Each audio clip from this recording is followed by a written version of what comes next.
इन तीनों को मिला करके हम परमाणु बम बना रहे हैं। क्या करेंगे परमाणु बम? परमाणु बम का इस्तेमाल 2022 में करेंगे और 2022 में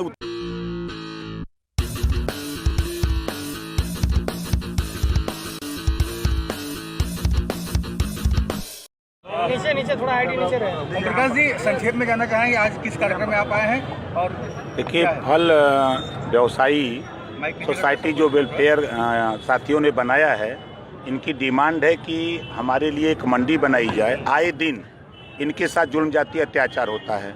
जब कोई भी कोतवाल आता है तो शुरू कर देता है, तब इनको सड़क से खदेड़ने लगता है, इनका फल नुकसान होता है, इनकी सब्जी नुकसान होती है।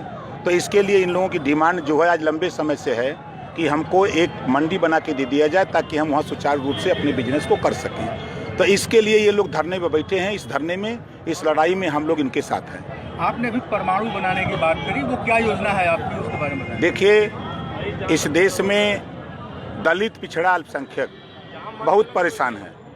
इन तीनों को हम मिला रहे हैं। पिछड़ा को हम इलेक्ट्रॉन, दलित को न्यूट्रॉन और अल्पसंख्यक को प्रोटॉन बताते हैं। इन तीनों को मिला करके हम परमाणु बम बना रहे हैं। क्या करेंगे परमाणु बम? परमाणु बम का इस्तेमाल 2022 में करेंगे और 2022 में उत्तर प्रदेश की सत्ता को हम लोग अपने हाथ में लेंगे और हाथ में लेकर के अपनी समस्या का निदान हम लोग खुद करेंगे। लोग ये बताइए मध्य प्रदेश में जो पॉलिटिकल क्राइसिस है उस पर क्या कहना है आपका? देखिए, भारतीय जनता पार्टी कोरोना के बहाने ये सबका दिमाग जो है कोरोना की तरफ लगाई है और अपना दिमाग जो है 100-100 करोड़ रुपया दे करके, मंत्री पद का लालच दे करके विधायकों को खरीद फरोख्त में लगाई हुई है। इनकी सरकार डामाडोल गुजरात में है, कर्नाटक में डामाडोल है। तो ये अपनी सरकार बचाने में पैसे का उपयोग करके विधायकों को खरीद फरोख्त में लगे हुए हैं। कोरोना जो महामारी घोषित कर दिया गया है, अभी आप कह रहे हैं कि भाजपा क्या है? उससे बड़ा, कोरोना से ज़्यादा खतरनाक भारतीय जनता पार्टी की सरकार है। क्यों? देश, अब आप देख लीजिए, देश के प्रधानमंत्री कहते हैं कि देश बिकने नहीं दूंगा।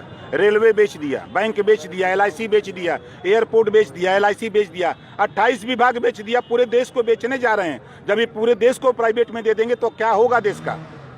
शिक्षा जैसी महत्वपूर्ण चीज़ है और स्वास्थ्य जैसे महत्वपूर्ण चीज़ को ये भी प्राइवेट में देने जा रहे हैं, बेचने जा रहे हैं। ये देश का दुर्भाग्य है। दुनिया के किसी देश में ऐसा नहीं है जो भारत में होने जा रहा है। कोरोना जिस तरह से संक्रमण कोरोना का फैल रहा है, तो देशवासियों को से आप क्या अपील करना चाहेंगे? देखिए, ये पहले से ही व्यवस्था है। स्वच्छता का अभियान महात्मा गांधी जी के समय से चल रहा है ना। और कोरोना में जो भी बात आपको बताई जा रही है वही बात बताई जा रही है जो एक संक्रमण रोगों से बचने के लिए साफ सफाई की बात।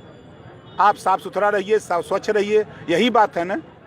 कितना बड़ा संकट है, कितना बड़ा संकट का? कोई संकट नहीं, एक हफ्ते के अंदर ये संकट खत्म। हम कह रहे हैं कोरोना खत्म हो जाएगा। एक सप्ताह के अंदर कोरोना खत्म। कैसे? देखिए, टेम्परेचर चढ़ रहा है ना। ओम प्रकाश राजभर आ गए हैं, टेम्परेचर शुरू हो गया।